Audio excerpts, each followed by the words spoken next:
Ya, baiklah. Assalamualaikum warahmatullahi wabarakatuh. Waalaikumsalam. Bapak-bapak dan Ibu, barangkali Bapak dan Ibu juga sudah pernah melihat atau mendengar, membaca mengenai Permen PUPR nomor 1 tahun 2022.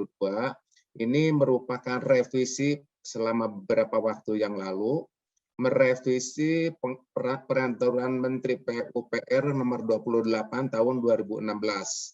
Ya. Jadi pada PUPR nomor 28 dan yang sebelumnya itu ada juga nomor 11 tahun 2013 direvisi, kemudian direvisi lagi tahun 2016. Nah, sekarang direvisi lagi tahun 2022. Jadi kami memang terlibat penuh di sana dalam melaksanakan revisi-revisi. Jadi apabila Bapak-Bapak dulu pernah juga menggunakan analisis tahun 2018, itu tidak apa-apa karena perubahan analisisnya sih tidak terlalu banyak. Yang baru-baru ini akan saya sampaikan ya sambil juga menayangkan beberapa peraturan, Pak ya. Peraturan menteri yang lain dan peraturan pemerintah juga Perpres yang sangat terkait dengan analisis harga satuan pekerjaan.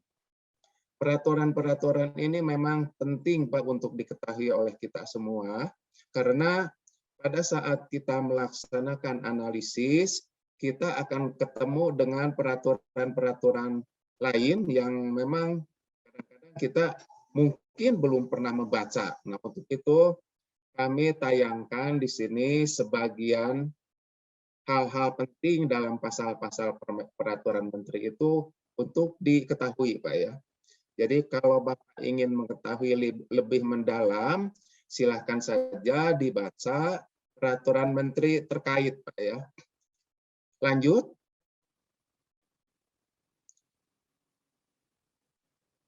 Ini salah satu peraturan menteri terkait dengan analisis harga satuan pekerjaan adalah peraturan mengenai pencatatan sumber daya material dan peralatan konstruksi. Ini belum pernah ada, Pak ya, belum pernah ada. Yang ada itu mungkin dulu mengenai pengaturan sewa alat. Peraturan sewa alat di sana itu ada tarif-tarifnya, lalu analisis menghitung sewanya sekitar tahun 2014 sudah lama sekali. Tapi itu pun oleh Bina Marga hanya digunakan untuk mengetahui jumlah jam kerja dalam 1 tahun alat itu. Dan umur ekonomis, Pak ya. Karena mungkin dalam peraturan menteri itu sudah ditetapkan kalau alat ini umurnya kira-kira sekian tahun, kemudian jam kerja alatnya sekian ribu jam per tahun. Nah, itu yang bisa diambil dari peraturan menteri tahun 2014 tersebut. Kemudian peraturan menteri yang nomor 7 tahun 2021 mengenai pencatatan sumber daya material itu sangat terkait dengan bahan dan peralatan yang akan kita gunakan. Selama ini yang namanya bahan dan peralatan diserahkan kepada si perencana, perancang atau kepada penawar ya untuk mencantumkan harganya berapa, kemudian harga sewanya berapa, kemudian perumusan-perumusannya memang sudah ada di dalam aturan menteri. Cuman setelah dilakukan penelitian ya bahwa banyak ditemukan harga-harga yang tumpang tindih atau harga-harga yang tidak wajar. Untuk itu Permen PUPR nomor 7 tahun 2021 itu dikeluarkan ya sejak April 2021 hampir 1 tahun ini sebetulnya, jadi sudah berlaku. Namun demikian tampaknya Pak, penerapan pencatatan sumber daya material ini masih terus berkembang ya. Jadi tidak bisa sekonyong-konyong kita terapkan karena di dalamnya itu ada kode-kode kodifikasi mengenai material dan kodifikasi alat yang memang tidak mudah dihafal, ya, harus dilihat kodenya seperti apa, kemudian lain-lainnya seperti alat itu juga harus sangat lengkap data yang ditulis di situ, Pak. Lanjut. Ini adalah struktur analisis harga satuan pekerjaan versi tahun 2021 ya. Sebetulnya setelah ini juga ada yang tahun 2022, bedanya hanya yang di tengah, Pak. Yang di tengah itu ada biaya penerapan SKM MKK itu dipindahkan ke sebelah kanan. Ya sama saja sebetulnya, urutannya sih sama saja, nggak masalah.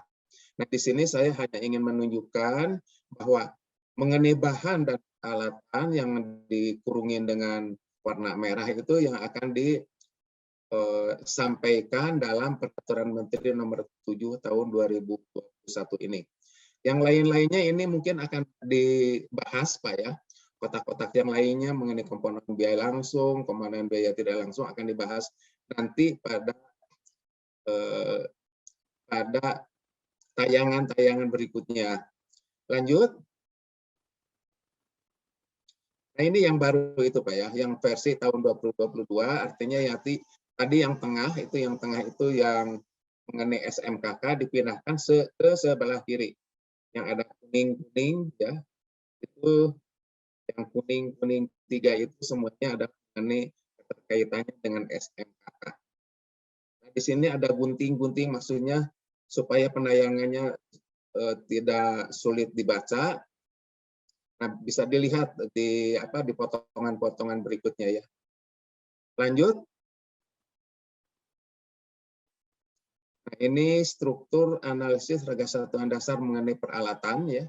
Nanti akan dibahas panjang lebar pada penjelasan berikutnya. Yang namanya harga satuan dasar itu kan terdiri atas biaya pasti dan biaya operasi yang ada di kotak abu-abu itu ya, biaya pasti dan biaya operasi yang semuanya itu perlu input. Yang kalau biaya pasti itu yang di atasnya ada yang kuning-kuning, kemudian yang biaya operasi itu inputnya yang ada di bagian atasnya yang biru-biru.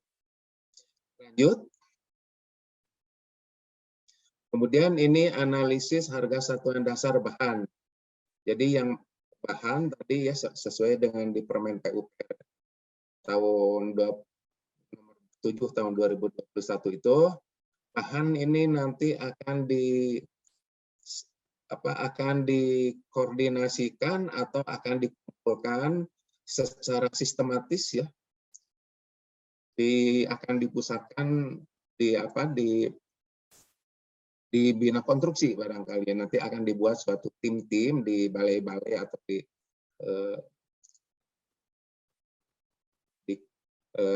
PKK ya, di PPK akan membuat tim-tim yang akan mengusulkan atau mengkompilasi harga bahan, kemudian spesifikasi bahannya seperti apa, itu akan dikumpulkan. Nah di sini mengenai struktur analisis harga satuan dasar yang lama itu kan harga-harganya diserahkan kepada mereka yang merancang. Juga biasanya bahan-bahan ini kan ada peraturan daerahnya. Di peraturan daerahnya itu ada daftar harga bahan, daftar harga standar bahan. Judulnya itu standar bahan ya. Nah di sana pun memang ada beberapa masalah di dalam peraturan daerah itu karena harga yang tercantum di sana itu referensinya kurang banyak ya. Jadi kalau kita ingin menelusuri harga ini dari mana, sulit, Pak. Sulit. Kadang-kadang dalam satu daftar itu ada harga yang berbeda, tapi barangnya sama. Nah, itu yang akan membingungkan kepada para pengguna ya. Jadi kita akan bahas nanti lebih mendalam mengenai analisis harga satuan dasar bahan. Lanjut.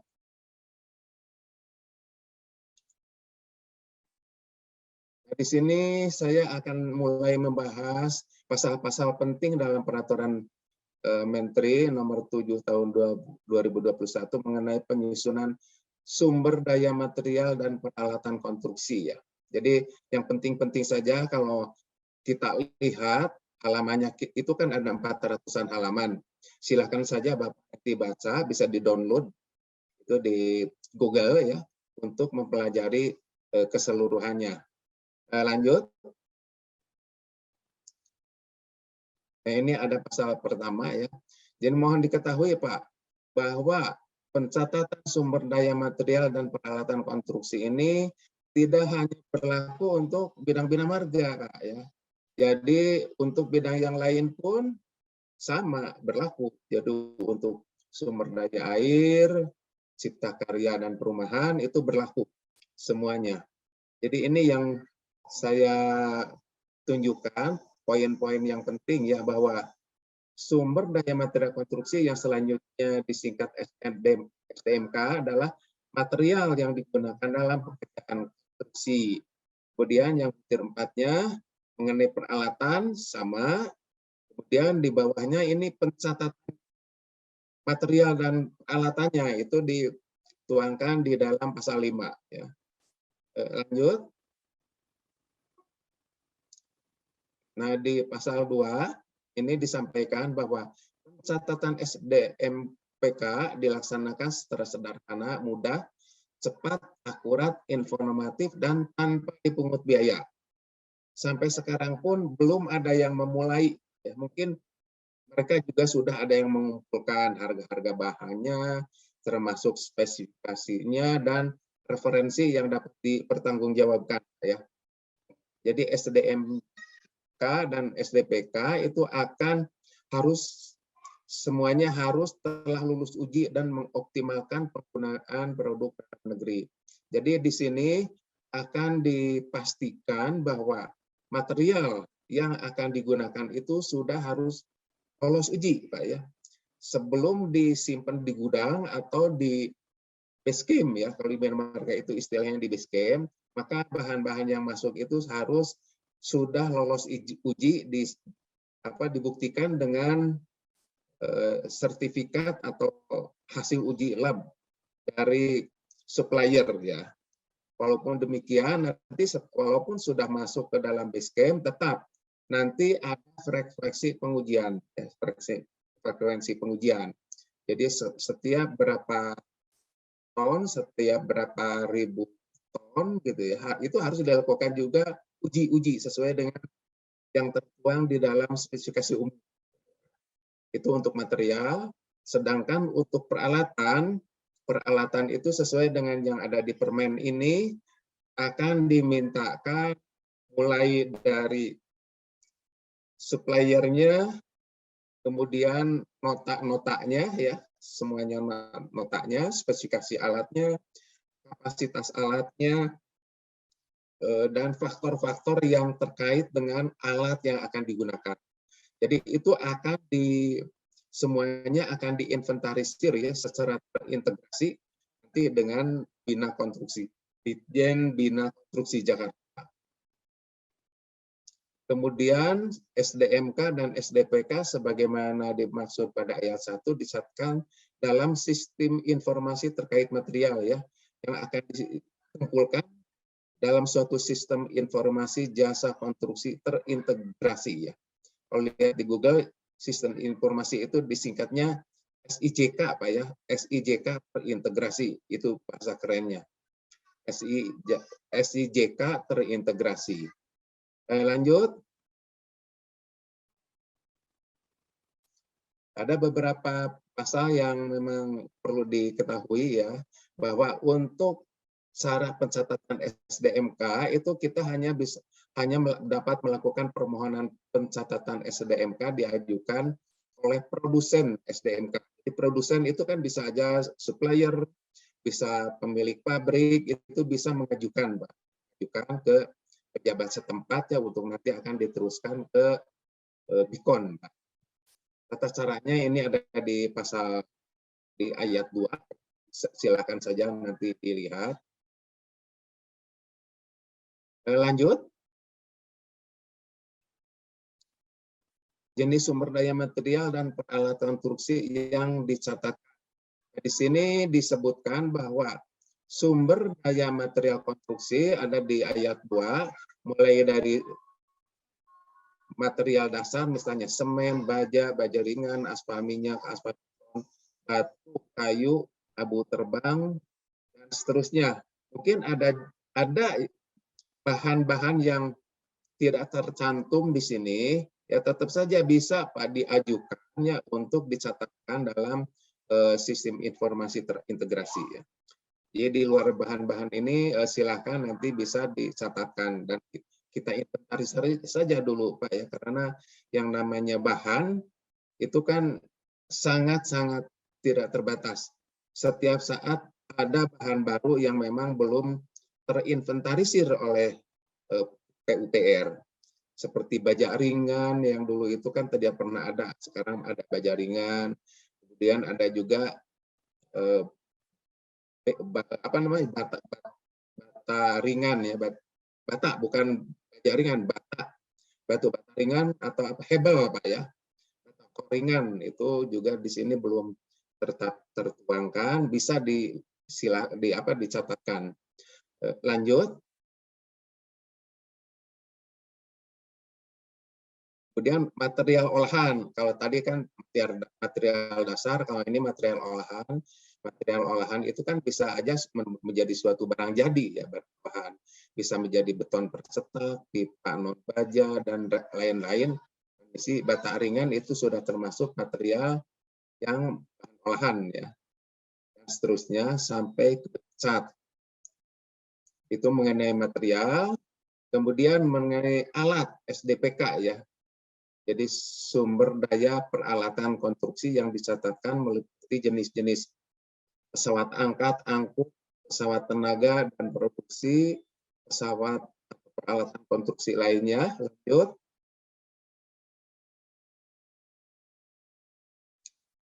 Ada jenis pesawat angkat sebagaimana dimaksud pada ayat 1, itu meliputi keran angkat, keran maksudnya ya, bukan keran air, kren ya. Kren, ada kren lantai kerja, dongkrak ya untuk keperluan mengangkat jembatan ya pada waktu mengganti bantalan. Kemudian ada jenis pesawat angkut, alat berat, alat angkut personal dan truk. Alat-alat angkut, mungkin ada alat angkut yang lain, yang alat-alat yang ringan, misalnya apa namanya, big pick up itu juga bisa dimasukkan karena pick up juga merupakan pesawat alat angkut ya untuk mobilisasi bahan-bahan lain yang memang relatif ringan. Kemudian yang lainnya ada jenis pesawat atau peralatan konstruksi meliputi untuk pekerjaan tanah, pekerjaan penghamparan, pekerjaan fondasi dan lain-lain. Untuk pekerjaan tanah itu kan banyak. Alat gali, ekskavator, alat pekerjaan untuk penghamparan, misalnya mesin grader, pekerjaan fondasi. Nah, pekerjaan fondasi ini ada alat yang bisa untuk membuat fondasi. Tidak ada, kecuali fondasi untuk beton mungkinnya bisa itu dicorkan. Tapi untuk fondasi batu belah itu kan harus menggunakan tenaga manusia. Nah, nanti kita akan ketemu dengan cara-cara menggunakan efisien pemasangan batu secara manual ada ya. Kemudian lanjut.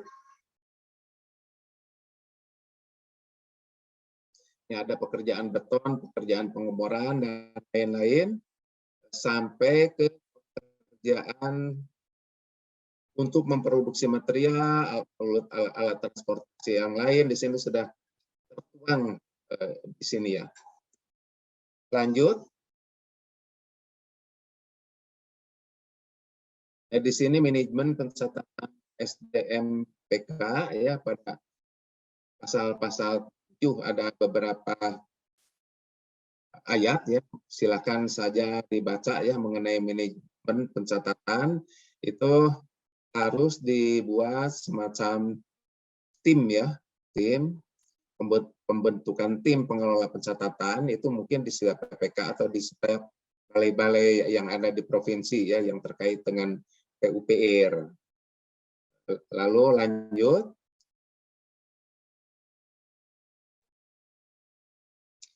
Masih di dalam pasal 7, ini ada ayat 4 ya, penyediaan sarana dan prasarana sebagaimana dimaksud pada ayat 2. B meliputi penyediaan sarana dan prasarana dalam rangka pelaksanaan pencatatan SDM PK ya. Jadi di sini akan memerlukan biaya-biaya tentunya nanti akan dibiayai dari dana APBN tentunya. Mungkin sampai saat ini yang namanya SDMPK itu ada yang sudah terbentuk atau ada yang belum. Nanti kalau yang belum mungkin harus segera mengikuti prosedur ini ya.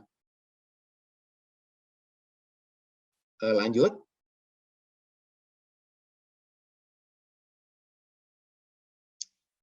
Ya.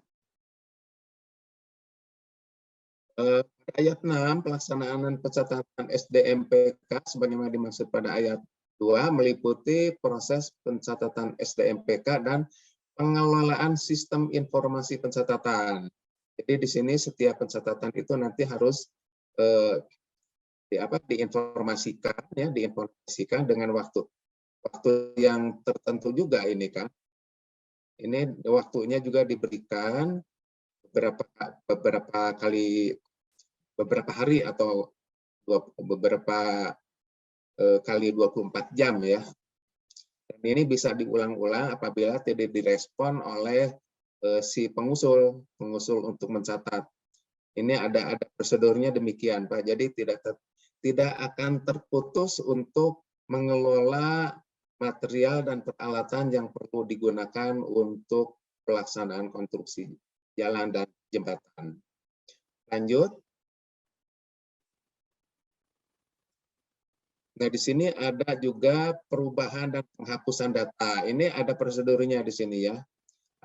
Kalau ada yang merubah atau mau menghapus, ada prosedurnya di sini juga ada ya. Jadi kita hanya bisa mengirimkan langsung ya ke pusat informasi bahwa ini akan diubah, ini akan dihapus. Itu dengan mudah nanti akan bisa berkomunikasi secara digital ya dengan pusat. Kemudian yang ayat 9, pengembangan dan pembinaan sebagai dimaksud pada ayat 2 huruf B meliputi pengembangan proses bisnis dan prosedur pelaksanaan pencatatan, pengembangan sistem informasi.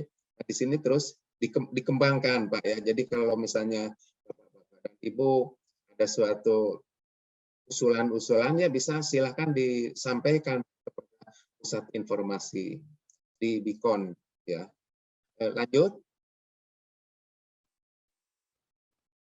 Tim pengelola pencatatan. Nah, di sini tadi sudah sampaikan bahwa perlu dibentuk tim pengelola pencatatan baik di pusat maupun di balai-balai dan di dinas setempat ya. Di sini ada tim pencatatan yang perlu dibentuk.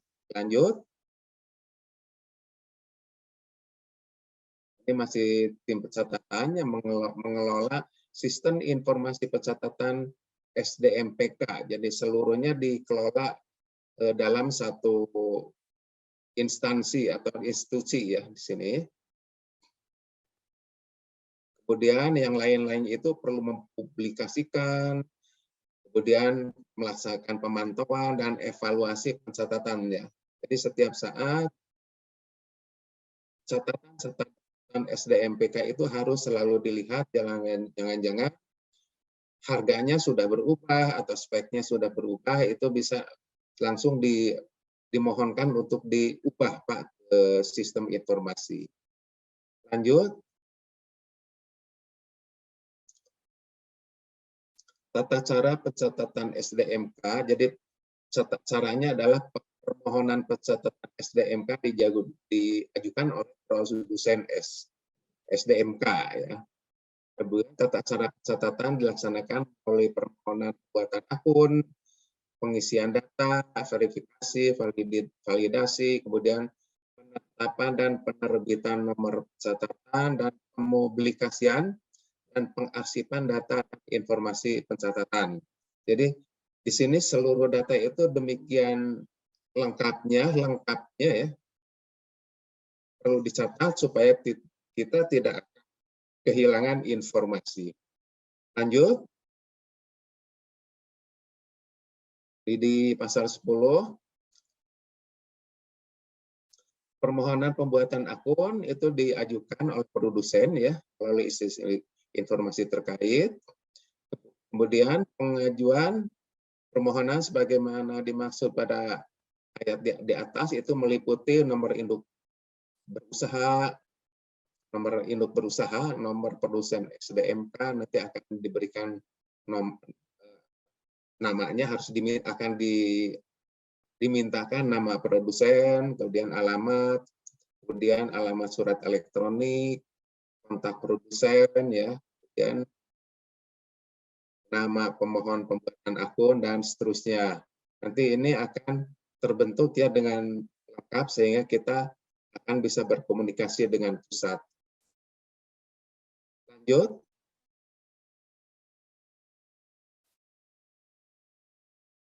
Ya, ini ada beberapa pasal ya yang perlu dibaca. Nah, umpamanya di pasal 10 ayat 4 mengenai produsen SDMK mengaktifasi akun dengan cara membuka tautan aktivasi sebagaimana dimaksud pada ayat 3 di atas. Tautan aktivasi sebagaimana dimaksud pada ayat 3 berlaku selama 24 jam sejak notifikasi diterima. Jadi selama 24 jam atau selama 1 kali 24 jam.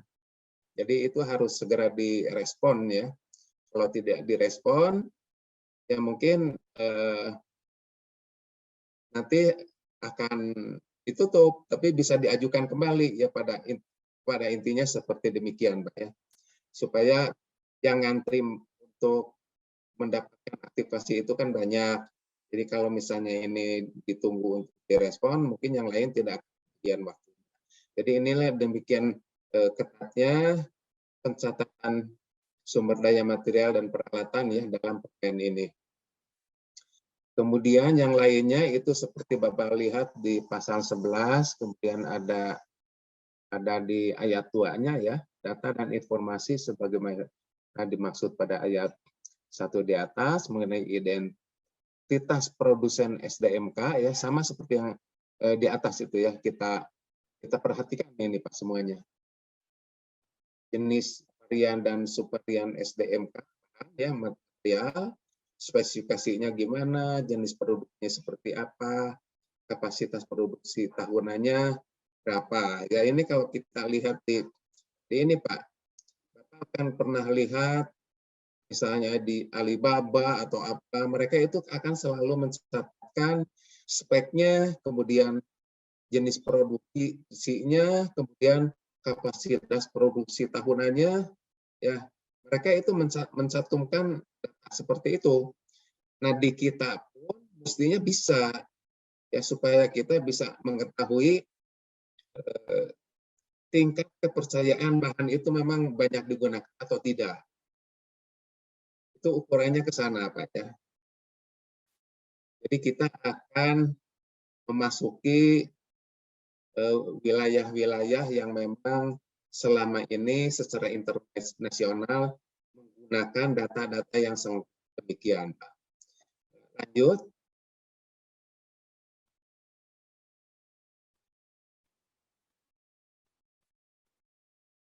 Kemudian kita ingat Pak ya di huruf H nih, nilai TKDN SDMK sebagaimana tercantum dalam sertifikat tingkat komponen dalam negeri yang masih berlaku. Di sini ada TKDN juga Pak ya, TKDN material. TKDN material itu kan material yang khusus material saja. Itu TKDN-nya kan akan ditetapkan oleh Departemen Perindustrian Pak ya kalau tidak salah. Kemudian TKDN yang memang digunakan untuk konstruksi itu kan disatukan dengan biaya pasangnya ya, persen-persennya juga ditetapkan, sudah ditetapkan berapa persen, harus terkandung komponen dalam negerinya berapa persen, itu sudah ditetapkan di Kementerian Perindustrian dan juga di di LKPP Pak ya, di lembaga pengadaan itu ada aturannya di sana Pak. TKDN itu bisa dihitung Pak ya. Jadi jangan kira misalnya karena kita mau menggunakan bahan luar negeri, wah ini cuma ada 20% atau 25%. Jangan khawatir kalau misalnya nanti kita dipasang dipasang dengan ongkos pasang segala macam, maka TKDN-nya itu mungkin bisa lebih 40% atau 50%, dan itu udah masuk ya, sudah bisa masuk digunakan untuk konstruksi di jalan dan jembatan.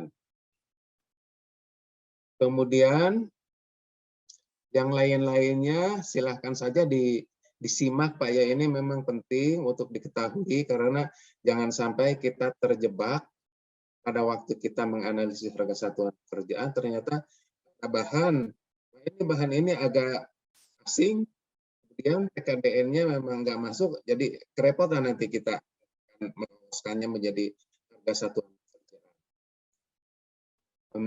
Lanjut.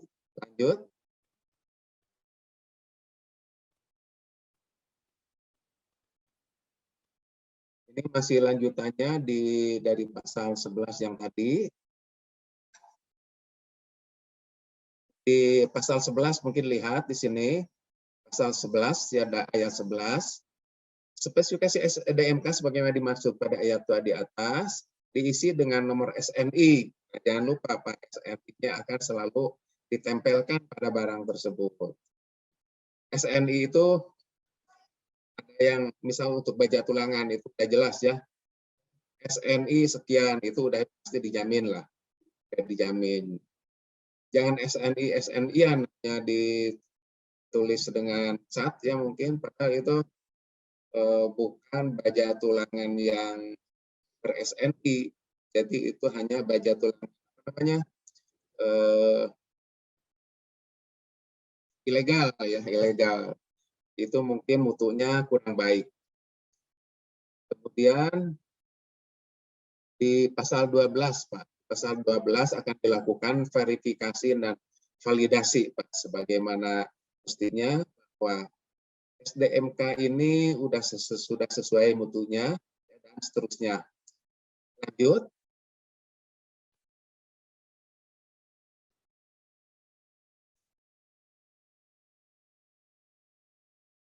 Di sini ada masih pasal 12. Pasal 12 ada beberapa hal yang penting.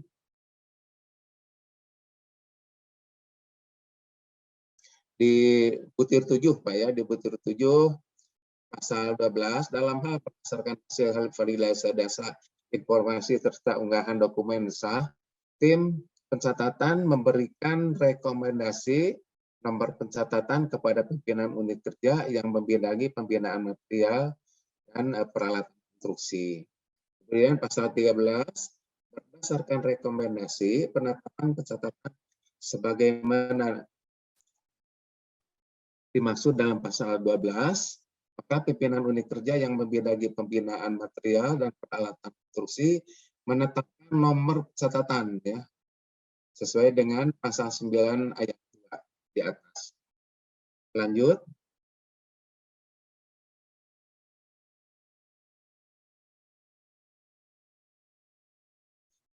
Nah, di sini ada di pasal 13 ayat 3, maka pencatatan SDMK itu akan mendapatkan angka-angka kodifikasi, kemudian nomor urut pencatatannya. Kemudian kodifikasi SDMK sebagaimana dimaksud pada ayat 3 berupa 3 huruf yang ditempatkan pada bagian awal nomor pencatatan SDMK. Nanti diperlihatkan beberapa contohnya ya, contoh-contoh untuk mencatatkan SDMK. Kemudian dilengkapi juga dengan yang seperti ditulis di ayat 7, surat keterangan pencatatan SDMK. Sebagaimana dimaksud pada ayat 6, disampaikan kepada produsen melalui notifikasi pada alamat surat elektronik. Jadi kita hampir-hampir tidak melakukan ya, di sini bisa secara elektronik. Jadi semua mutu bahannya pun itu kan akan dibuktikan dengan sertifikat hasil uji segala macam, itu juga secara elektronik. Saya tidak tahu apakah nanti bertemu muka dengan pihak-pihak tertentu akan diadakan.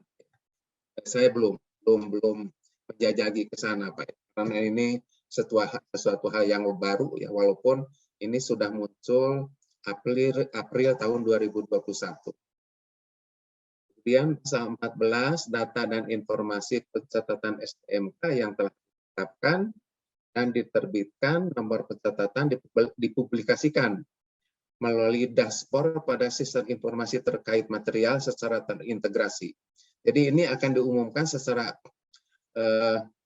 diumum, Pak ya, diumum. Jadi ini tidak harus transparan ya, kecuali data pendukung memang itu ada yang sesuatu yang perlu dirahasiakan dan dipegang oleh sistem informasi yang terintegrasi. Itu memang ada yang bisa ditayangkan, ada beberapa data pendukung yang memang tidak diinformasikan, tapi dapat diketahui mungkin dengan suatu izin tertentu ya. Lanjut.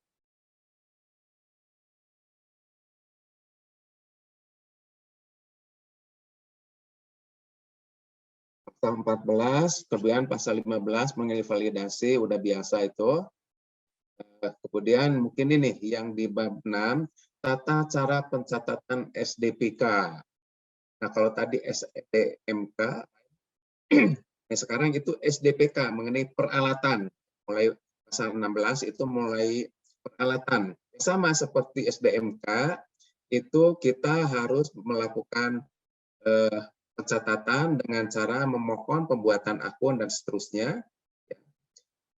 Kemudian di sini juga ada data informasi, kemudian nomor dan tanda pencatatan. Lanjut.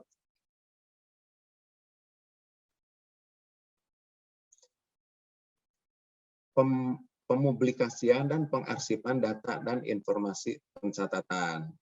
Kemudian di sini di pasal 17 di ayat 2 bisa dilihat pengajuan permohonan sebagaimana dimaksud pada ayat 1 dilakukan dengan mengisi data informasi meliputi nomor induk berusaha, pemilik SDPK ya.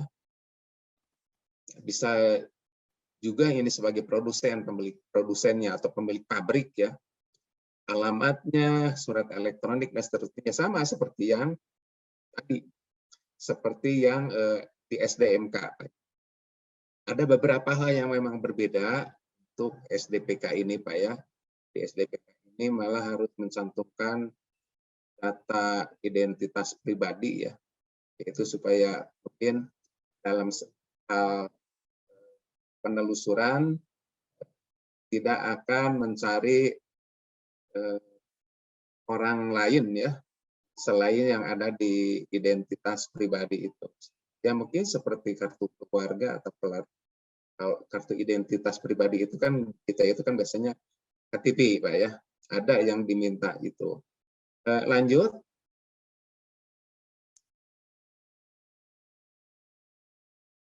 Yang lain-lainnya saya kira sama ya. Yang lain-lainnya sama, Pak. Di sini ada mereknya, tipe model, nomor seri kan. Kalau di bahan itu kan merek bahan juga ada ya, tipe bahan nggak ada ya. Jenis bahan, nomor seri tidak tahu di bahan apa enggak. Kalau di peralatan itu kan ada. Di peralatan itu ada nomor serinya ya, nomor serinya. Nomor seri ini kadang-kadang itu dimunculkan dan kadang-kadang juga disimpan ya sebagai data penunjang. Yang kadang-kadang data-data penunjang itu juga tidak dipublikasikan. Lanjut.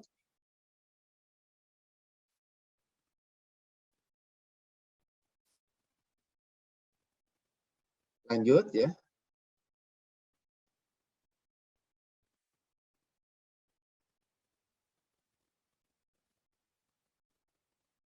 masih pasal 18 ya.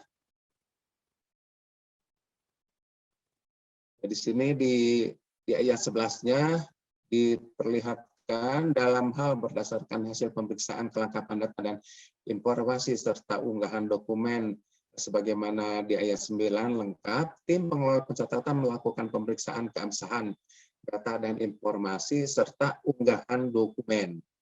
Jadi ya, prosesnya relatif panjang ya, tapi tidak sulit sih, tidak sulit, tapi ini panjang dan ini memang harus dilakukan. Kemudian di ayat 12-nya dalam hal berdasarkan hasil pemeriksaan keabsahan data, informasi atau dokumen tidak sah, tim pengelola pencatatan mengirimkan notifikasi melalui alamat elektronik ya ke pemilik untuk meminta klarifikasi dan atau perbaikan data, informasi dan atau dokumen pendukung yang diperlukan dalam jangka waktu paling lama 3 hari kerja atau 3 hari kerja ya. Bukan 3 kali 24 jam atau 3 hari kerja ya, sama aja ya, setelah memperoleh notifikasi. Apabila dalam jangka waktu dimaksud tidak memberikan klarifikasi, dokumen pendukung permohonan pencatatan SDPK ditolak ya, ditolak. Tapi itu pun bisa diulangi lagi dengan cara mengajukan kembali. Lanjut ya, kita ke pasal 19.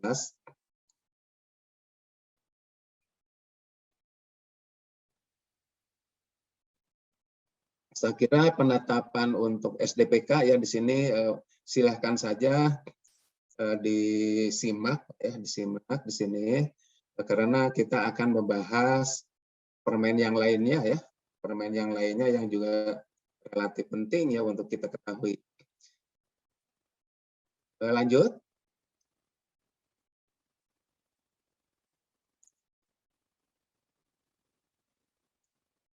Di pasal 20 mengenai data dan informasi, kemudian pasal 21 pemeriksaan keabsahan.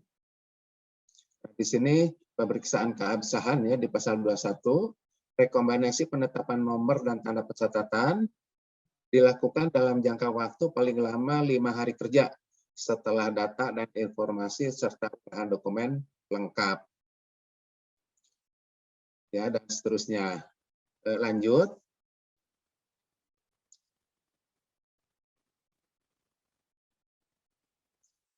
Perubahan dan penghapusan pencatatan SDMPK. Nah, kita singkat saja bahwa apabila nanti produsen atau pemilik akun atau balai atau PPK ya, pemilik pabrik akan mengubah atau menghapus pencatatan SDMPK.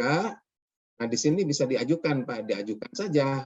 Ini akan berubah, kemudian ini akan dihapus diganti dengan yang baru ya. Itu disilahkan dan itu akan divalidasi ya, divalidasi oleh pusat. Lanjut.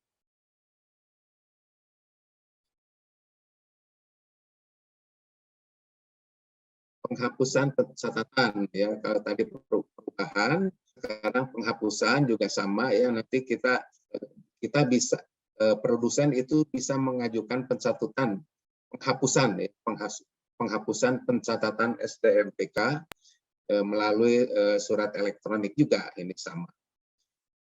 Lanjut.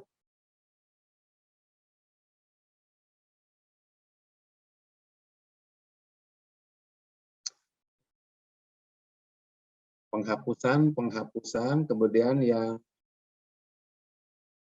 yang pasal 6-nya Pak ya, pasal 6 berdasarkan rekomendasi penghapusan data sebagaimana dimaksud pada ayat 5 ya,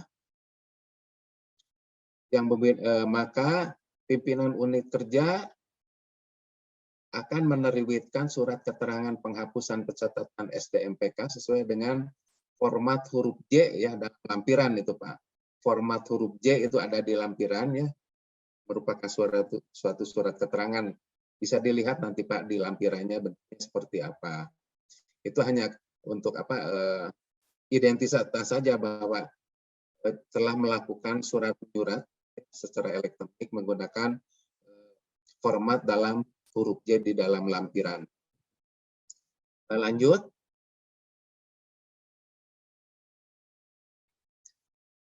pasal 24 dilihat SDMK dan SDPK yang telah dilakukan penghapusan sebagai yang dimaksud dalam pasal 23 dapat dicatatkan kembali sesuai dengan tata pencatatan SDMK dan SDPK seperti yang pasal-pasal sebelumnya. Kemudian ada di bab 8 ini mengenai pemantauan dan evaluasi, saya kira itu akan dipantau oleh pusat informasi, ya di pusat informasi juga akan dipantau, kemudian di daerah juga di balai-balai juga akan sama-sama memantau, ya, memantau keseluruhan kinerja tempat pencatatan material dan peralatan ini. Nah, lanjut.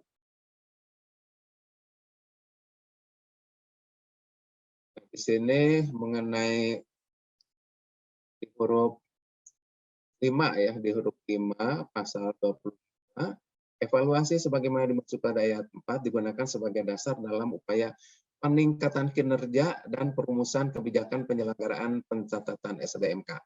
Nah, ini kita belum tahu bentuknya seperti apa ya, nanti ini akan terus berkembang dan ini akan terus diberlakukan. Jadi jangan khawatir bahwa hal-hal seperti ini tidak akan berguna, tapi akan sangat berguna. Di ketentuan peralihan disebutkan bahwa pemilik SDPK yang telah melakukan registrasi alat berat sebelum peraturan menteri ini mulai berlaku harus melengkapi data dan informasi serta dokumen pencatatan SDPK sesuai dengan ketentuan dalam peraturan menteri ini paling lama 6 bulan sejak peraturan menteri ini mulai berlaku. Artinya ini sudah mulai berlaku karena Permen ini kan 1 April 2021, artinya bulan 10 kemarin, ya, bulan 10-11 tahun kemarin sudah mulai berlaku. Jadi harus memperbarui data alat ini dan seterusnya. Di sini ada ketentuan penutup. Jadi 3 bulan sejak peraturan menteri ini berlaku. Artinya ini sudah berlaku ya, sampai saat. Ya, untuk yang Permen 7 tahun 2021 ya. Lanjut.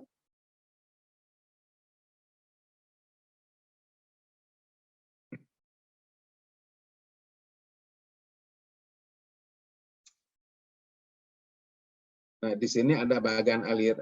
Bagian alir saya pikir penjelasannya sama ya. Ini hanya untuk mempermudah saja. Di aslinya memang demikian, Pak. Hurufnya kecil-kecil ya.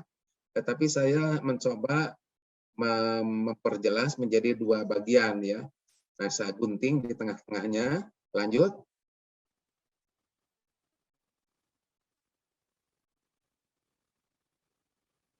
Nah, setelah digunting ini bagian atasnya ya seperti demikian. Jadi kelihatan sekali Pak ya. Di sini sejak produsen itu mengajukan permohonan, kemudian produsen mengaktifasi akun, kemudian sudah diaktifasi, kalau berhasil maka terus ke bawah melakukan mengakses sistem informasi ya. Kalau gagal ulangi lagi ke atas. Kemudian di sini proses produsen mengakses informasi ya. Kita teruskan, ada tim pengelola pencatatan melakukan verifikasi secara sistem. Di sini tim pengelola pencatatan itu mungkin ada di pusat ya, di KON akan mengevaluasi pencatatan, memverifikasi ya. Kalau sudah lengkap maka bisa terus, tapi kalau tidak lengkap mungkin kembali lagi produsen akan melakukan pencatatan atau perbaikan yang diperlukan. Terus apabila tim pengelola pencatatan sudah melakukan validasi, maka kalau sudah oke, maka itu dikatakan sah. Kalau tidak sah maka ditolak ya. Kalau ditolak maka dia akan kembali lagi ke produsen SDMK untuk melakukan pengisian data yang informasi yang lebih valid ya. Kalau sudah sah maka tim pengelola pencatatan memberikan rekomendasi penetapan kepada pimpinan unit kerja ya yang menggunakan peralatan tersebut. Lalu nyambung ke bawahnya. Lanjut. Nah, di sini. Jadi setelah dikatakan sah, pengisian unit kerja, pimpinan unit kerja yang membidangi pembinaan material ya menerbitkan surat keterangan pencatatan SDMK yang tadi ada di formulir J itu Pak ya, di lampiran nanti bisa dilihat, kemudian diteruskan ke tim pengelola pencatatan, mempublikasikan dan menginformasikan pencatatan SDMK dan seterusnya. Terus ke bawah, nah di sini ada bagian-bagian yang memang perlu ditelusurin Pak ya, sampai terakhir, yang terakhir apabila sudah lengkap dan sah, nanti tim pengelola pencatatan memberikan rekomendasi perubahan atas penghapusan ya, apabila ada perubahan atau penghapusan dan seterusnya, maka yang terakhir tim pengelola pencatatan merubah atau menghapus data SDMK pada sistem ya. Nanti tim pengelola pencatatan akan menghapus atau mengubah ya pada sistem nanti di pusat. Sudah selesai itu Pak untuk SDMK ya. Lanjut. Nah, ini untuk SDPK ada prinsipnya sama Pak ya. Pada prinsipnya sama, kita lewat saja SDPK lewat. Lanjut. Ya, ini salah satu contoh Pak ya, untuk format nomor dan tanda pencatatan untuk ke atas Pak, kelewat. Nah ini untuk SDMK ada beberapa butir dalam tabel ya. Nah di sini bisa Bapak dilihat ya, bahwa untuk yang nomor 1 itu subvarian material itu ada 3 huruf, kemudian tahun penetapan 4 angka, jenis material itu ada 1 angka ya, 1 angka dalam tanda kutip, kemudian tahun penerapan 2 angka terakhir, tahun penetapan, pencatatan SDMK, dan angka pengenal itu ada 6 angka. Dan seterusnya lanjut.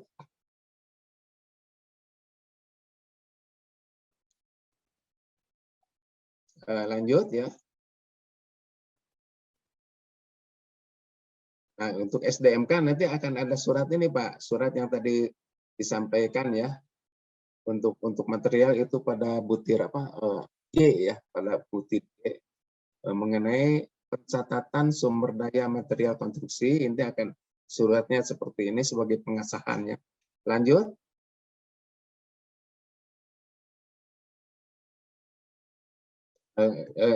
Tadi material, sekarang untuk peralatan. Peralatan ini seperti ini ya. Seperti ini, lanjut. Nah ini kode-kodenya Pak. Kode-kode untuk material ya. Untuk material itu ada semen Portland tipe 1 dan seterusnya.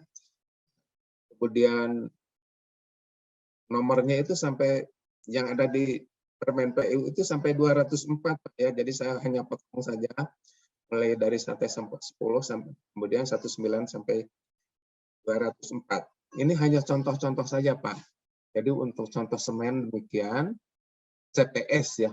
Kalau kita lihat CPS saja mungkin bisa mendak apa ini CPS, tapi mungkin kalau sering-sering kita membaca kita akan mengetahui C-nya semen, P-nya Portland,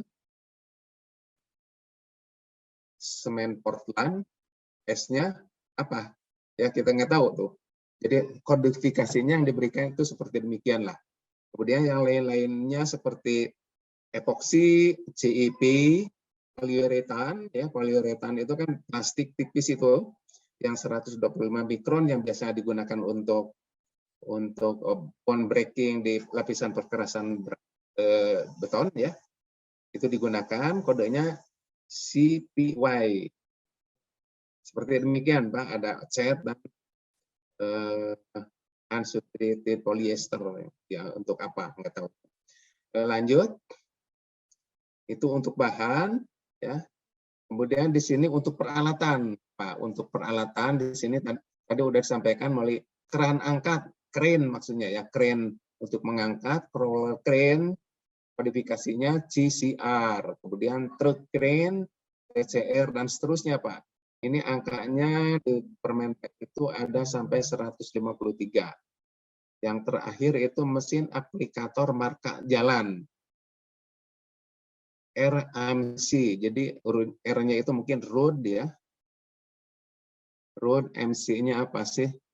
Marking mungkin ya. dan seterusnya lah. RMC itu kode-kodenya Pak. Itu memang semua alat ini digunakan. Dan kalau kita telusuri juga mungkin ada alat yang memang tidak tersantum di sini. Ya kita ajukan aja. Mereka akan memberikan kodenya seperti apa. Kita tunggu dari notifikasi mereka. Lanjut. Nah ini surat-suratnya, kode-kodenya ya, kode-kodenya permohonan untuk material itu kodenya seperti demikian. Untuk semen Portland tipe 1 tahun 2004, kemudian tahun penetapannya 2021, kemudian urutan pencatatan ke 158. Jadi kodenya seperti ini Pak. Ya. Ini untuk SDMK, lanjut.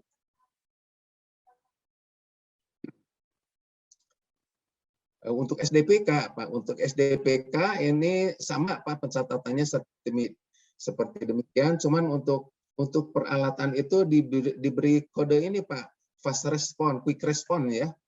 Jadi bukan barcode lagi, karena kalau bar itu kan garis-garis, ini kan titik-titik lah. Quick response, QR code akan diberi ini untuk peralatan Pak ya. Semua peralatan akan diberi kode seperti demikian. Lanjut.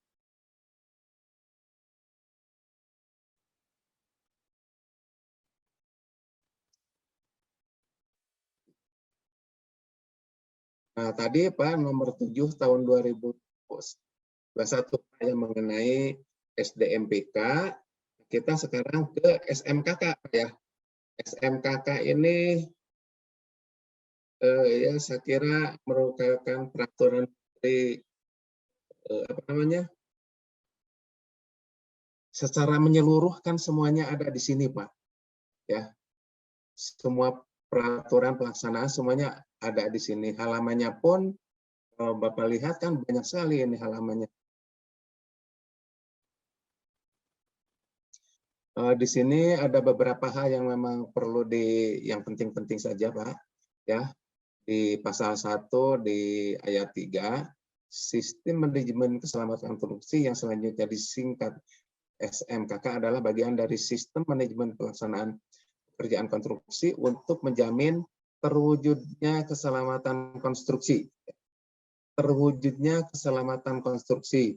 Jadi tidak ada lagi mungkin di beberapa tahun lalu kan ada jembatan yang roboh sebelum dipasang bagian-bagian selanjutnya ya. Kemudian ada juga jalan tol kalau tidak salah. Ada bagian-bagian yang rubuh. Hal-hal ini tidak akan terjadi lagi karena yang namanya biaya untuk SMKK itu sudah disediakan Pak ya. Sudah disediakan dan bukan merupakan dari bagian umum. Bukan bagian dari keuntungan dan biaya umum dan keuntungan ya, bukan dari overhead dan profit, tapi ini disediakan yang besarnya juga relatif besar ya untuk untuk menjamin keselamatan konstruksi selama sampai pekerjaan itu selesai. Kemudian kalau lihat lagi di butir 5, penjaminan mutu dan pengandaian mutu ya disangkat PMPM ya. Pekerjaan konstruksi yang selanjutnya disebut PMPM adalah bagian dari SMKK yang menjamin terlaksananya keselamatan keteknikan konstruksi guna mewujudkan proses dan hasil jasa konstruksi yang berkualitas. Ya, ini SMKK-nya demikian. Kita lihat-lihat lagi Pak pasal-pasal yang penting saja. Lanjut ya. Nah, di sini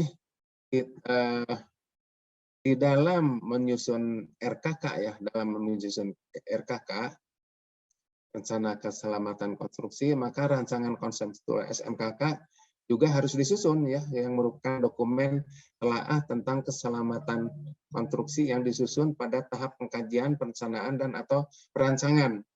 Pada rancangan konseptual di sini Pak, nanti kita akan bisa mengetahui bahwa pekerjaan ini berisiko tinggi atau sedang atau rendah ya. Nanti akan ketemu hal-hal seperti itu. Nah, di sini rancangan itu harus disusun untuk menentukan, untuk menetapkan, untuk untuk mengalokasikan Pak bahan-bahan yang untuk keselamatan ya. Harus berapa buah misalnya alat APK-nya, APD-nya ini di sini Pak ya, kan konsep nah, itu di sini. Kemudian yang butir 13-nya Pak, identifikasi bahaya, penilaian risiko, penentuan pengendalian risiko dan seterusnya ya. Dan peluang yang selanjutnya disebut IBPRP ya. Sulit, kita banyak singkatan-singkatan, tapi ya apa-apa boleh buat kita bisa melewati hal demikian Pak ya. Kemudian di butir 14 tadi sudah disampaikan rencana keselamatan konstruksi tadi itu ya, akan memuat SMKK ya. Memuat elemen SMKK yang tadi sudah saya sampaikan. Lanjut. Di butir 18 ya, program mutu adalah dokumen rencana penerapan keselamatan konstruksi yang memuat perencanaan kegiatan penjaminan dan pengendalian mutu. Nah, di sini Pak ya di ayat 18 ini demikian pentingnya mutu bahan, mutu pelaksanaan, Pak. Kalau kita bekerja mengabaikan mutu ya, contohnya saja misalnya beton yang harusnya FC frame 35 digunakan MC frame 20 atau 25, itu akan mengancam keselamatan konstruksi kan Pak. Mungkin bisa roboh karena kekuatannya tidak sesuai. Di sinilah program mutu memang perlu digalakkan ya dan dirancang sedemikian rupa. Kemudian rencana mutu pekerjaan konstruksi RMPK ya itu akan memuat juga program mutu, kemudian PMPM ya, penjaminan mutu dan pengendalian mutu ya, di sini juga akan ketemu di sini Pak. Jadi rencana mutu pekerjaan konstruksi itu harus disusun dalam suatu dokumen. Kemudian rencana kerja pengelolaan dan pemantauan lingkungan. Nah, kalau Bapak lihat di RKPPL itu di spesifikasi umum sudah ada kan Pak di seksi berapa? 117 ya. Di 117. Sudah ada. Jadi di sini dimuat kembali di SMKK karena di ini Pak di aturannya nanti pengelolaan lingkungan hidup, kemudian manajemen keselamatan lalu lintas, kemudian program mutu, kalau di spesifikasi umum itu kan manajemen mutu Pak ya, itu akan disatukan di dalam satu ini Pak, di dalam satu wadah ya, di dalam satu wadah.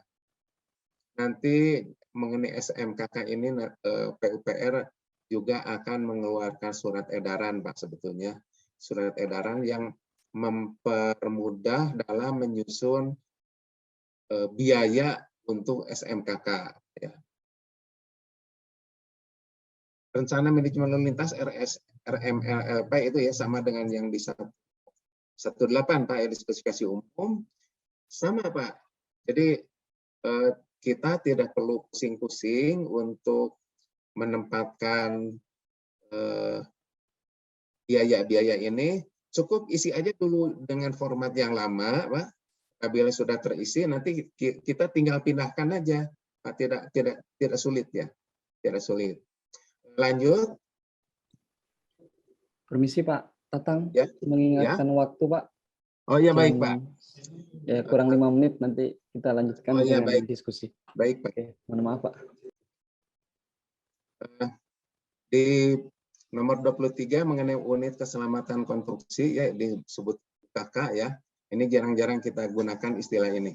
Tapi sekarang mungkin kita harus bisa mengetahui mengenai ini. Kemudian di pasal 24 di sini disebutkan bahwa pengadaan langsung jasa konstruksi adalah metode pemilihan untuk mendapatkan penyedia jasa konsultasi bernilai paling banyak 100 juta ya, 100 juta rupiah. Ini penunjukan langsung. Ya, kalau beda dari situ kan harus dilakukan tender. Kemudian HPS akhirnya udah tahu ya, biaya penerapan SMKK sedang kita bahas sekarang ini. Lanjut.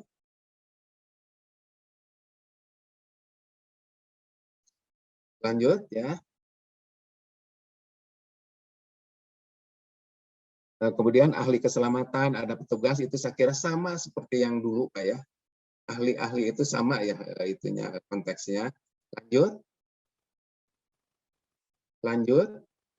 Kemudian di penerapan SMKK di pasal 2 ya, silahkan dibaca. Kemudian pimpinan UKK ya, unit keselamatan konstruksi itu ya kita lihat ya satu persatu di sini jelas. Lanjut.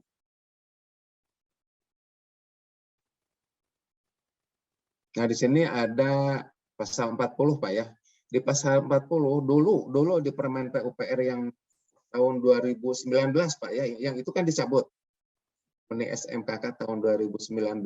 Nah, di sini masih tertuang yang 9 butir itu Pak, 9 komponen untuk penerapan SMKK ABC sampai J ya. Ini sama Pak, sama semuanya.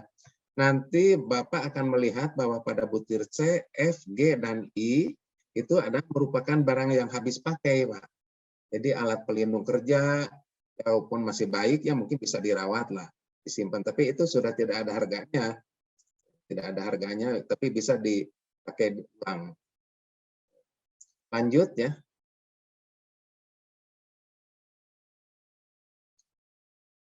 Nah, di sini yang kuning, biaya penerapan SMK, jadi konsultasi konstruksi sebagai mata ayat 1 terkait biaya asuransi kesehatan, asuransi profesi, biaya pendidikan, pelatihan, asuransi, dan biaya keselamatan dan kesehatan kerja dalam jasa konsultasi konstruksi sudah termasuk dalam komponen remunerasi. Dalam komponen remunerasi. Jadi kalau ada tenaga ahli ya, itu sudah sudah menerima biaya remunerasi, maka biaya-biaya asuransi kesehatan segala macam itu sudah ada di situ Pak ya. Jadi tidak lagi dituang dimasukkan ke dalam biaya penerapan SMKK. Lanjut.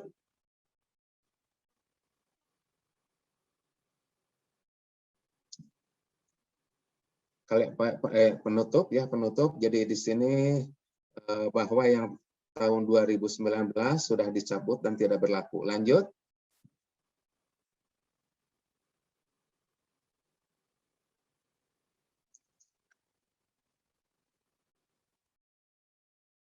Lanjut ya. Saya kira ini yang Permen PU nomor 10 tahun 2021 itu sudah selesai ya. Jadi Bapak silakan aja nanti disimak Pak ya. Di sini ada butir-butir yang memang perlu Bapak baca ya. Tapi dari 4 ini kalau menyangkut mutu ya, menyangkut mutu itu hanya ada di B ya, di B, kemudian di F ya, program mutu, kemudian di E ya, di E, dan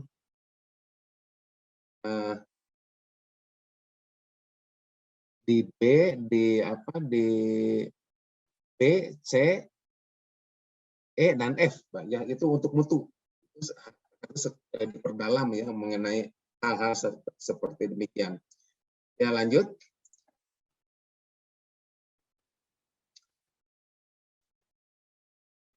Nah, ini namanya lampiran yang ada di permen ini Pak ya, kita lihat saja.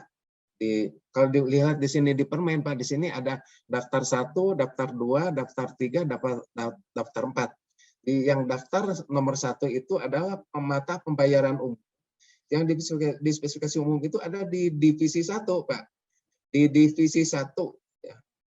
Di divisi 1 kecuali seksi 119 itu mempunyai daftar nomor 2 ya, di divisi 119, di seksi 119 itu menjadi daftar nomor 2 ya. Kemudian daftar nomor 3 itu mata pembayaran utama mulai dari divisi 2 sampai divisi 10. Divisi 2 sampai divisi 10 kecuali seksi 9. seksi 91 ya kalau tidak salah, mengenai pekerjaan harian itu nanti masuknya di daftar nomor 4 ya. Itu Pak bedanya dengan yang spesifikasi umum. Namun demikian kita tidak perlu repot-repot pusing, isi aja dulu yang cara lama, nanti kita tinggal memindahkan Pak ya. Lanjut, kira ini sudah selesai ya. Lanjut. Ya lanjut ya, ini contoh-contoh saja.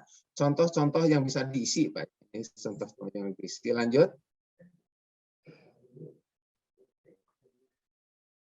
Lanjut ya, lanjut aja terus Pak sampai selesai. Ini contoh-contoh ya, contoh-contoh yang bisa diisi nanti angka-angkanya. Contoh-contoh di sini itu kan ada untuk pekerjaan gedung, kemudian ada pekerjaan untuk gedung, ini untuk gedung, kemudian lanjut ada untuk pekerjaan jembatan ya, dan yang terakhir itu untuk pekerjaan lanjut ya mengenai air limbah ya, untuk IPAL ya, instalasi pembayaran air limbah. Demikian Pak ya, selesai sampai sesi ini.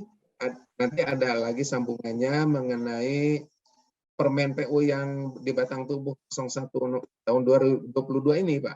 Ya, kita akan bahas setelah istirahat ini mungkin. Rehat dulu Pak ya, atau gimana diskusi? Mohon. Kita diskusi dulu Pak, mungkin 10 sampai 15 menit. Diskusi. Silakan Pak, ada hal-hal yang perlu dipertanyakan ya. Oke, baik, terima kasih Pak Dadang. Materinya sangat menarik. Ini juga sudah ada beberapa yang bertanya. Izin saya menyampaikan pertanyaan yang ada di kolom chat. Yang pertama dari Pak Budi Ismanto. Mungkin nanti akan saya bacakan 3 pertanyaan dulu ya Pak. Oh, baik Pak. Oke, dari Pak Budi Ismanto menanyakan, mohon penjelasannya terkait dengan validasi buku atau jurnal terkait dengan harga satuan. Apakah ada buku atau jurnal yang bisa digunakan sebagai dasar pada saat klarifikasi harga satuan? Ya. Kemudian pertanyaan berikutnya adalah dari Pak Edi Suherman. Ini di satu proyek, contohnya adalah pembangunan bendungan. Ternyata material yang disediakan pengguna jasa tidak sesuai dengan spesifikasi teknis. Kemudian kita memindahkan ke quarry yang memenuhi syarat. Apakah ini yang dimaksud penghapusan catatan-catatan sesuai dengan keputusan Menteri atau Permen yang sudah kita bahas bersama-sama? Kemudian pertanyaan ketiga adalah dari Pak Cana. Beliau menanyakan untuk penyusunan OE atau EE, besar biaya SMK 3 kontraktor dan konsultan atau MK atau supervisi, itu berapa persen dari nilai total RAB-nya? Ya, baik Pak. Terima kasih atas pertanyaannya. Pertanyaan pertama Pak mengenai validasi jurnal Pak. Jurnal harga bahan bangunan Pak, biasanya judulnya seperti itu. Nah, saya sudah mengumpulkan jurnal-jurnal tersebut Pak ya, yang ada, yang beredar ya, yang beredar itu ya, saya tidak bisa menyebutkan dari mana Pak, tapi jurnal seperti itu memang ada. Dan ada beberapa harga yang bisa digunakan dan ada pula harga-harga yang memang perlu diklarifikasi lagi Pak, atau diverifikasi atau dicek sama sekali.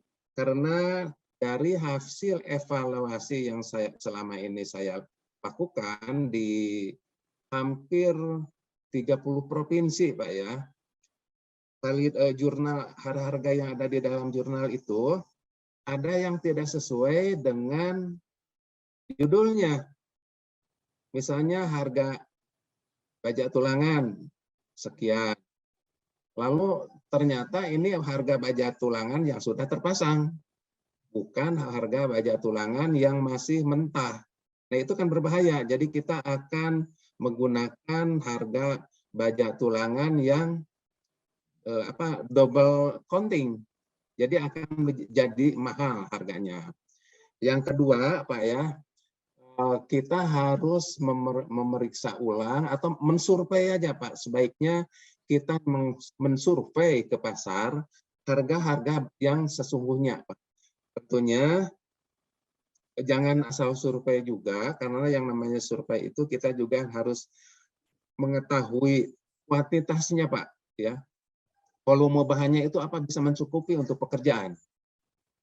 Kalau misalnya mutunya cukup, ya kita ceklah mutunya, harganya, kemudian jaminan keberlanjutan untuk konstruksi itu harus ada.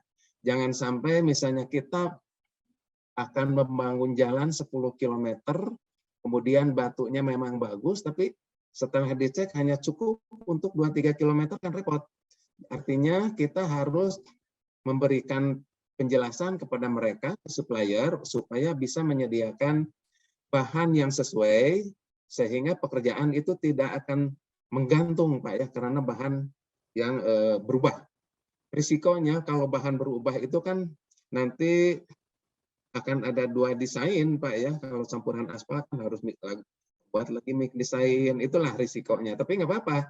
Yang penting itu kan dijalankan, dan itu tidak susah untuk melakukan desain campuran. Jadi mohon hati-hati menggunakan jurnal-jurnal yang ada, Pak ya, karena ada hal seperti itu. Ada juga bahan-bahan itu ada harganya 2 macam, barangnya 1 macam, harganya dua macam, kan sesuatu yang berbeda. Jadi kita bingung yang mana yang berlaku, Pak ya. Seperti itu. Jadi boleh saja jurnal-jurnal kita gunakan, Pak ya, tapi hati-hatilah menggunakan, karena ya itulah dari hasil evaluasi banyak HPS, jangan HPS, penawaran HPS yang juga sama-sama tidak wajar. Jadi bagaimana kita bisa mengatakan wajar kalau HPS-nya saja sudah salah, Pak ya. Itu yang terjadi, Pak. Jadi mohon hati-hati kepada Bapak-bapak dan Ibu dalam menggunakan harga, Pak ya. Karena selama ini kita bebas, Pak, mencantumkan harga berapapun, ya. Mencantumkan harga berapapun dengan tanda kutip ya, apakah dalam berapapun itu ada markup atau tidak, saya tidak tahu ya. Itu hati-hati karena akan ketahuan juga nantinya, Pak. Setelah dievaluasi, oh harga ini ternyata tidak wajar. Nah, disitulah, Pak, ya, mohon diperhatikan. Yang kedua, pertanyaan kedua, material tidak sesuai dengan spesifikasi. Ini, Pak, tadi sudah disampaikan bahwa seluruh material yang akan digunakan itu kan pada umumnya akan ditampung di base camp, Pak ya. Nah, di base camp itu semua bahan harus lolos uji, Pak ya. Mungkin volumenya banyak ya, tapi ya dikatakanlah itu sudah lolos uji, nggak apa-apa, tumpuk saja. Tapi selama di base camp itu kan akan dilindungi ya dari air hujan, dari segala macam, dari kotoran-kotoran yang lain, itu harus dihindari. Tetap nanti pada waktu kita menggunakan akan diuji lagi, ya. Misalnya kita akan menggunakan perkerasan beton, tapi agregatnya setiap berapa? 5.000 meter kubik ya, atau 1.000 meter kubik harus dilakukan uji lagi. Ya, itu untuk menentukan biaya pengujian mutunya, Pak ya. Untuk dilakukan pengujian mutunya. Jadi akan ada lot-lot yang memang harus diuji, Pak ya, supaya mutu pekerjaannya tidak ditolak nanti, Pak.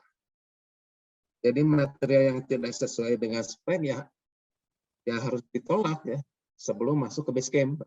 Ya, saya dulu pernah pengalaman waktu membuat jalan percobaannya di daerah Bandung, Pak ya. Saya menginginkan waktu itu pasirnya yang sand ekivalennya, nilai setara pasirnya itu 45. Ya. Ternyata yang ada itu, Pak, mutunya jelek ya. Saya nunggu, Pak, sampai sebulan lah mungkin untuk mendapatkan hal yang seperti itu. Saya tidak mau ada barang masuk ke base camp itu tidak sesuai dengan persyaratan dalam spesifikasi ya. Kalau kita ketat menggunakan mutu bahan, Pak, maka jalan yang saya gunakan dulu itu cuma 2 km, Pak ya. Itu kan namanya jalan percobaan. Itu bisa kuat sampai 10 tahun lebih, Pak. Ya.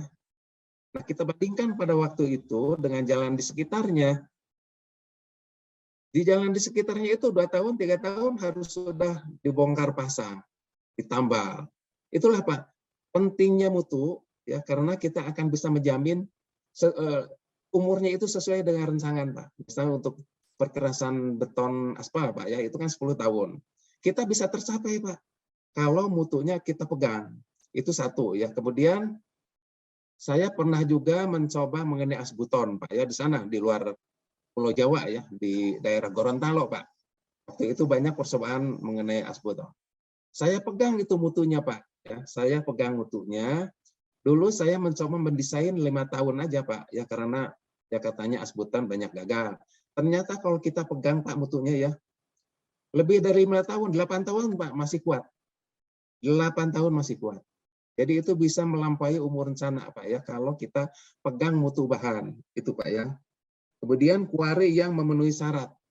Ya soal kuari itu Pak, kan pasti ada uji-ujinya Pak ya, untuk misalnya kuari pasir. Ya kita ujilah pasirnya di daerah mana yang memenuhi persyaratan, daerah misal lokasi mana di dalam satu kuari itu kan pasti ada yang memenuhi, ada yang tidak Pak ya. Kalau ada yang tidak memenuhi, apanya yang tidak memenuhi, misalnya karena lolos saringan 200-nya kebanyakannya mungkin bisa diupayakan disaring atau segala macam lah, sehingga kita bisa mendapatkan gradasi pasir yang sesuai yang akan kita gunakan. Demikian juga Pak, sumber bahan yang lain ya, misalnya biasanya dari material dari kuari itu kan ada batu, kemudian ada bahan pilihan ya, kita sama Pak, kita cek aja dulu semuanya. Dan mungkin tidak cukup dengan satu kuari Pak, karena kita memerlukan banyak ya. Di Bina Marga itu kan biasanya menggunakan banyak sekali volume bahan yang akan digunakan. Kita bisa menggunakan beberapa kuari Pak ya. Ada yang jauh, ada yang dekat. Jauh dan dekat itu juga akan sangat mempengaruhi nanti harga yang yang sampai ke base camp Pak. Enggak apa-apa, kita lebih mahal tapi mutu terjamin. Ya, kita punya harga murah tapi mutunya tidak terjamin. Mau yang mana gitu kan ya. Jadi kita harus mengevaluasi hal-hal seperti itu. Jadi yang namanya kuari manapun tetap harus dilakukan uji mutunya dulu. Uji bahan, kemudian lokasinya jauh atau tidak gitu ya. Kita evaluasi harganya sampai kemahalan enggak. Kalau misalnya kemahalan, cari lagi yang lain yang lebih dekat dan seterusnya. Kemudian yang ketiga mengenai OE, EE, ya berapa persen dari SMKK-nya itu berapa persen? Tidak ada aturan Pak ya, tidak ada aturan. Tapi pada umumnya setelah kami melihat besarnya SMKK yang diperlukan itu kira-kira Pak ya, ini tidak banyak, 1,4 sampai 2,5 kira-kira ya dari total Pak ya, itu kira-kira Pak, tapi jangan jadi pegangan. Mungkin bisa lebih dari itu Pak. Untuk menjaga keselamatan kita kan tidak akan melihat ini kemahalan atau tidak. Yang penting kan harus selamat Pak. Mungkin bisa aja lebih dari 2,5%. Ya nggak apa-apa Pak, untuk menjamin keselamatan, dan itu perlu dibuktikan di dalam RKK tadi Pak. Ya, di dalam RKK itu harus dibuktikan ini harus sekian, ini sekian. Ya, harus dievaluasi, makanya di SMKK itu kan sampai ratusan halaman Pak. Cobalah dipenuhi aja itu Pak. Jadi kita mencantumkan kuantitas bahan-bahan di SMKK itu betul-betul valid, bisa dipertanggungjawabkan. Demikian Pak. Terima kasih Pak. Oke, baik. Ini masih ada 2 menit Pak. Mungkin Ya Pak, silakan. ditambah satu pertanyaan lagi. Ini dari Insinyur Sriono.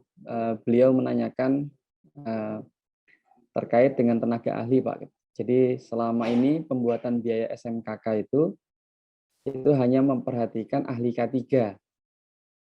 Nah, untuk ahli manajemen mutu itu tidak ada komponennya mungkin ya. Nah, ini menurut tanggapan Pak Tatang gimana ya Pak untuk ahli manajemen mutu? Iya Pak. Ya, terima kasih Pak. Dalam manajemen mutu Pak ya, dari dulu juga ini memang sering dipertanyakan ya. Tapi kalau kita lihat dari ketentuan yang lama dan yang baru itu tidak jauh. Jadi di sana ada tingkat-tingkat kan, tingkat risiko, ada yang risiko berat besar, sedang dan rendah kan seperti itu. Kalau misalnya pekerjaannya lebih dari 100 orang, maka di sana harus menggunakan ahli K3 kan seperti itu Pak. Kemudian atau yang biayanya melebihi dari 100 M kalau tidak salah menggunakan K3. Itu kan persyaratan Pak ya. Nah itu pun ya harus disesuaikan dengan kondisi aja Pak. Kalau misalnya ahli K3 tidak ada, ya kita gunakanlah misalnya petugas K3 ya nggak apa-apa kan. Tapi yang sudah teruji juga kan, yang namanya petugas itu kan bisa aja nanti suatu saat menjadi ahli K3. Tapi sekarang Pak jangan khawatir, ahli K3 itu sudah banyak lah. Bapak bisa menelusuri di KON atau di Bintek, di Bina Marga ya. Bisa melihat ke sana Pak ya. Dan itu biayanya pun kita berpegang pada remunerasi menteri yang tahun 2019 Pak ya. Kemudian yang diadopsi oleh Inkindo Pak ya. Inkindo itu pada tahun 2019 atau 20 juga mengutip dari Permen PU itu. Jadi besar-besarnya ada di situ Pak. Ada besar-besarnya ada di situ. Saya nanti akan tayangkan juga Pak contoh-contoh yang itu Pak ya. Contoh-contoh. Jadi biayanya ada di sana tercantum Pak. Jadi kita jangan ngarang-ngarang, ini kira-kira sekian aja. Walaupun disebutkan kan di SMKK itu sesuai dengan harga pasar. Jadi di harga pasar pun kan jangan melebihi dari aturan kan. Harga pasar itu kan bukan melebihi, jangan kurang dari aturan ya. Di Inkindo itu kan biaya minimum Pak ya, artinya boleh lebih gitu Pak ya. Jangan sampai kurang dari minimum kan seperti itu Pak. Demikian Pak, terima kasih. Oke, terima kasih Pak Tatang, terima kasih Bapak-Bapak yang sudah bertanya. Kita istirahat dulu ya Pak, 10 menit nanti mungkin jam 10.30 kita akan melanjutkan sesi Ya mohon pelatihan. izin Pak Moderator, Pak Abu, Ya. kalau misalnya ada pertanyaan tertulis mohon dicatat saja, nanti kalau tidak terjawab sekarang mungkin saya akan jawab ya secara keseluruhan sebaik mungkin Pak. Demikian Oke, Pak, Pak. terima Ya. kasih. Oke, baik Pak, baik Pak. Oke Bapak Ibu, kita rehat sejenak gitu, 10 menit, nanti jam 10.30 kita bergabung lagi di sini untuk melanjutkan pelatihan yang akan disampaikan masih oleh Pak Tatang.